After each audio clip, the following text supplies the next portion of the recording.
Voilà.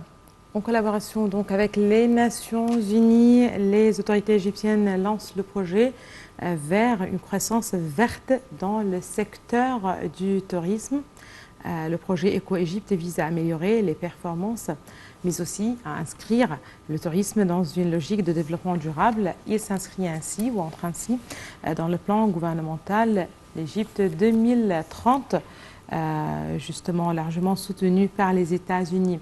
Je rappelle que cette initiative a été lancée par l'Égypte en présence du représentant régional du programme des Nations Unies pour le développement PNUD, ainsi qu'un nombre de représentants des ambassades et plusieurs justement parties prenantes dans l'industrie du tourisme. Justement pour plus de précisions sur ce projet, mais aussi sur Sharm el-Sheikh verte, cette ville de la mer Rouge, cette belle ville de la mer Rouge. Nous avons le plaisir d'avoir avec nous en ligne, en direct, Monsieur Simon Sawyer, qui est un expert en tourisme. Bonjour, Monsieur Simon Sawyer. Bonjour. Voilà, c'est Sharm el-Sheikh qui s'est déjà très bien préparé. On le connaît tous avec la COP 27, cette édition de la conférence des Nations Unies sur le climat que l'Égypte a accueillie, plus précisément à la ville de Sharm el-Sheikh, et qui, justement, dans le cadre de ses préparatifs, est devenue une ville verte. On parle aujourd'hui de tout un projet, justement, qui parle de tourisme vert, de tourisme écolo. Qu'est-ce que vous pouvez justement nous dire, quels éclaircissements vous avez sur ce tourisme qui fait d'ailleurs partie d'une nouvelle tendance dans le monde, voilà, tout ce qui est vert, tout ce qui est écolo et écologique certainement. Alors déjà, le fait que l'Égypte pense à ce sujet et se lance là-dedans présente la vision de l'Égypte pour son futur et comment nous, on regarde notre État pour son futur. Alors, Sharm el-Sheikh, quand elle a fait cette préparation et cet accueil concernant le changement climatique, et elle a été tout vêtue en blanc, un travail qui était jour et nuit pour transformer cette station balnéaire de renom et en ville verte très respectueuse de l'environnement.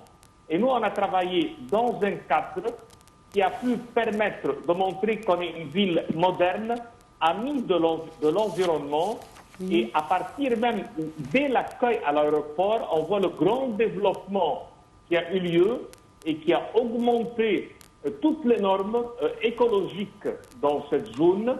Et on a même placé plein d'affiches qui expliquent tous les travaux et le développement qui a eu lieu. C'est un développement dans lequel beaucoup de participants ont travaillé pour le montrer.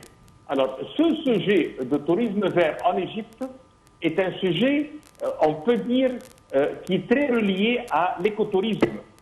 Alors, il est un peu différent duquel, mais il rentre dans le même domaine et on a une fédération qui travaille particulièrement pour réaliser un aspect authentique et unique et créer une expérience haut de gamme et réaliser une satisfaction pour tous les budgets. Le comité égyptien pour ce sujet et les fédérations que nous on a créées, elles ont beaucoup travaillé pour réaliser beaucoup de travaux d'adaptation au point qu'on est devenu une étoile montante du tourisme vert et l'industrie chez nous, qui est une industrie durable, elle a travaillé très très fort sur la mer Rouge et sur les pyramides, et on a beaucoup travaillé, on peut dire, en compétition avec les pays qui nous entourent, d'une façon à arriver à faire un développement qui nous marque en plein cœur de l'Afrique, et on a reçu sur ça le prix global Greentown Award, et il a été fait par les Nations Unies. Parfait. Et il aspire comme... Oui, je vous écoute. Oui, parfait. Non, non, je confirme ce que vous, justement, venez de préciser. Voilà. Alors, l'Égypte, dans ce domaine, nous, on a pu faire une intégration aussi bien qu'une biodiversité, et on a financé beaucoup de fonds pour coopérer à l'environnement mondial. Oui. Et on a fait une mise en œuvre avec le ministère de l'Environnement pour plein d'établissements et entreprises touristiques et qui ont eu une certification assez importante pour laquelle beaucoup de touristes qui viennent en Égypte, vu que nous, on l'applique. Alors, cette initiative qui a eu lieu, on a présenté ce qu'on appelle la liste verte, GL, et elle a pu promouvoir tous les meilleures pratiques et produits des établissements touristiques qui ont contribué à la préservation du patrimoine environnemental et culturel. Eh bien, la coopération vient des hôtels, des centres de plongée, des écologes et des produits. Alors, tout cela, on peut dire, c'est une industrie égyptienne, aussi bien qui est rentrée beaucoup dans les sports nautiques, et c'est une dynamique très, très saine. Nous, on appelle ça la protection de l'écosystème marin, de l'écosystème marin, qui est la clé de la survie. L'Égypte a fait des pratiques durables adoptées afin de faire un modèle qui va être pratiqué dans l'activité touristique et dans la conservation marine. L'Égypte aussi bien, elle a développé des vidéos animées qui montrent le voyage d'un voyageur durable, ou d'une façon à placer la lumière des hôtels, écologes, centres de plongée et produits éco-responsables et qui ont pu acquis l'éco-label. Ce que vraiment on ne trouve pas dans d'autres pays, cet éco-label, mais nous on l'a. Et ça, c'est une épreuve de l'engagement envers la préservation de l'environnement. Alors, aussi bien que nous, on a ce qu'on appelle le portail égyptien du tourisme durable. Et ça, c'est le premier outil en ligne qui a été dédié aux professionnels de l'hôtellerie et aux experts du tourisme. Aussi bien que nous, on a lancé pour aider à accroître l'adoption de mesures écologiques et rentables dans le secteur du tourisme. On a aussi bien des lignes directrices pour l'accueil et nous, on a créé une coopération, une coordination avec le EHA, qui est Egyptian Hotel Association. Et tout cela, c'est pour garantir leur vitalité et leur applicabilité. Aussi bien que l'Égypte, elle a fait des directives nationales sur les écologes, et cela, un travail dans lequel on a placé le ministère de l'Antiquité et tous les leaders de l'industrie, d'une façon à formaliser l'octroi de licences et l'exploitation des écologes à travers l'Égypte. Alors, toutes ces lignes directrices de l'écologe sont une étape importante pour la croissance de l'écotourisme et du tourisme respectueux de la biodiversité qui est basée sur la nature en Égypte. Très bien. Oui. Oui, très bien. Lorsque vous parlez de éco-lodge, et justement, encore une fois, quand on parle d'adoption, par exemple, de mesures écologiques, de cette tendance, de ce respect, justement, de cette volonté de partir vers un développement durable, quelle est la différence entre ce qui était avant et aujourd'hui? C'est-à-dire, certainement, il y a des mesures à adopter, à respecter dans un cadre plus concret, certainement. Mais n'est-ce pas pour un pays comme l'Égypte, connu pour son désert, pour son tourisme culturel, c'est-à-dire plus ou moins on était écolo, c'est-à-dire que pour les excursions dans le désert, par exemple, on connaît bien que ces excursions, ces voyages respectent tellement la nature et offrent justement aux touristes une expérience tout à fait vierge, si je peux le dire. Est-ce que c'est dans une certaine continuité, sans en être conscient, peut-être à un moment donné?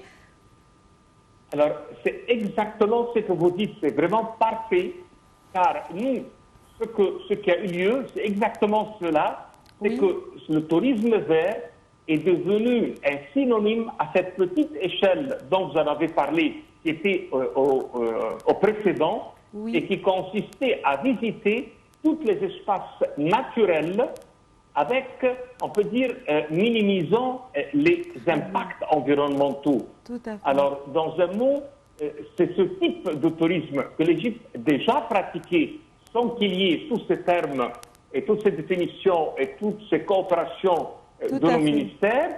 Nous, aujourd'hui, on le fait d'une façon à inverser n'importe quel effet négatif qui peut avoir lieu, comme la surpopulation, la destruction du patrimoine, de l'environnement, la mondialisation, les changements, on peut dire, sociaux qui sont préjudiciables.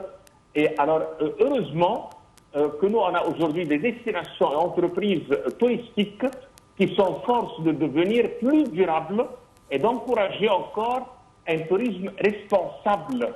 Alors, nous, on devient aujourd'hui à un point qu'on a le concept de l'écotourisme, du tourisme de la nature, et aussi bien le tourisme rural.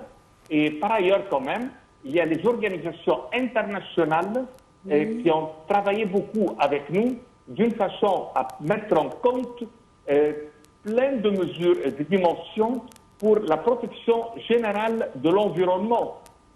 Alors, dans ce travail, on a aussi bien le tourisme qui vient pour supporter les communautés locales.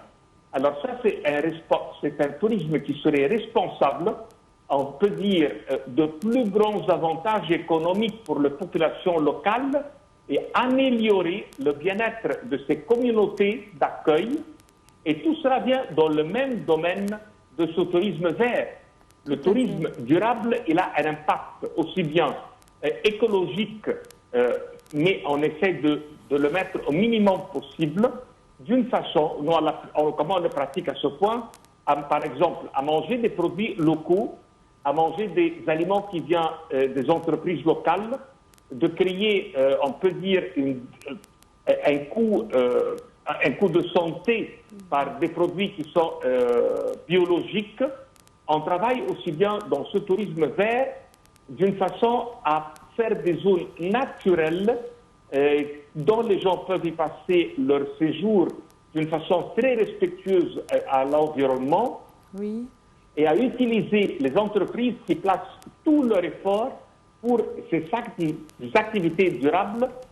Nous, on travaille aussi bien, c'est ce qu'on appelle le greenwashing, ça veut dire tout ce qui fait référence aux entreprises qui sont très intéressées à faire connaître ce genre du tourisme. Très bien. Nous, on travaille aussi bien avec une niche de clients qui nous cherchent. On est devenu une excellente alternative au tourisme de masse. Et l'écotourisme en Égypte et le tourisme vert sont vraiment pas seulement bien définis, mais très bien respectés par les gens qui travaillent dans le domaine. Cet amour pour la protection de l'environnement et fournir ces services touristiques, c'est un concept qui fait des tours opérateurs égyptiens vraiment exceptionnel, et on a pu faire une pression gouvernementale croissante pour améliorer toutes les performances environnementales, et on a adopté beaucoup de techniques de gestion environnementale très efficaces et tangibles. Et aussi bien, nous on a fait des promotions et des récompenses, et sur l'échelle internationale, nos compagnies on commence à être commercialisées sur la base de ces services. Et on a beaucoup de responsables qui voyagent pour apprendre sur les produits du tourisme vert, d'une façon à le régulariser à l'intérieur du pays. Et on peut dire que c'est l'émergence de ce domaine en tant qu'une industrie majeure, elle est très remarquable, et ça devient une activité égyptienne économique à l'échelle mondiale assez bien réputée. Et pour l'Égypte, ça va être une devise, on peut dire, une devise exceptionnelle pour son futur. Alors, je suis très confiant qu'à travers cela, nous, on va développer pour plus d'employés dans le domaine, plus d'institutions dans ce domaine, et il va y avoir beaucoup de la biodiversité, et les préparatifs que nous, on a pu y faire, c'est un travail comme si c'était un travail d'ingénierie. Justement, une dernière précision, Monsieur Simon Sawyer. Vous insistez sur ce tourisme responsable qui s'avère voilà, aussi rentable selon vous, surtout pour les populations locales, pour les citoyens, tous ceux qui font partie justement de cette industrie, si vous le voulez bien. est-ce que ça peut aussi, dans un certain contexte, être aussi un tourisme de luxe où voilà, ce sont deux mots opposés, que ce soit justement responsable et de luxe en même temps? Alors, le fait qu'il est de luxe, oui, il a démarré Il pourrait être de en luxe tant que aussi. tourisme de luxe, vous avez complètement raison. Oui, Mais le fait que nous on a avancé et qu'on a fait pas mal de pas, on commence à pouvoir le réaliser pour les petits budgets. Mais c'est vrai que c'est un tourisme, à son début, il était très coûteux oui. et pour son application, ce n'était pas facile. C'est uniquement dans les grands centres qu'on pouvait y arriver pour qu'on puisse retravailler les eaux pour les égouts, pour la réalisation des jardins, pour les produits qui sont produits chimiques, pour les sacs Parfait. qui sont réutilisables. J'avais complètement raison. Parfait. Merci beaucoup à vous, Monsieur Simon Serre. Vous êtes un expert en tourisme. Merci beaucoup de vos précisions et pour toutes ces informations. Très bonne journée à vous. Très bonne journée aussi à vous, Madame, Monsieur, et merci de nous avoir suivis ce matin. Je vous dis voilà, à la prochaine extension de programme sur Canal International.